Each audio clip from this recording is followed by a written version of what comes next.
செழியன் வந்தான். செழியன் வந்தான் என்பது வலுவற்ற சொல்.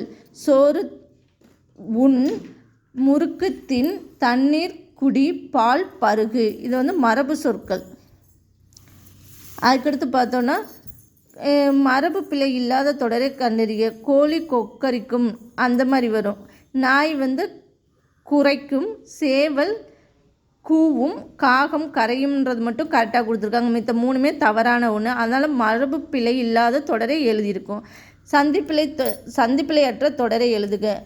மூங்கிலை கொண்டு பல வகையான கைவினைப் பொருட்களை செய்யப்படுகின்றன. பிறமொழி சொல்லற்ற தொடரை எழுதுக.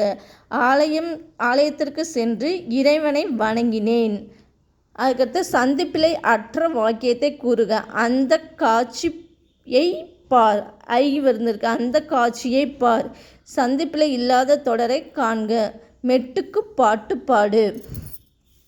அதுக்கடுத்து பிறமொழி சொற்களை கலவாத தொடரை எடுத்து எழுதுக. மாலையில் விளையாடு. அதுக்கடுத்து ஒரு ஆங்கில சொல்லுக்கு நேரான தமிழ் சொல் அறிக. இன்னைக்கு 25 கொஸ்டின் போதும் ஃப்ரெண்ட்ஸ். அடுத்த வீடியோவில் பார்க்கலாம்.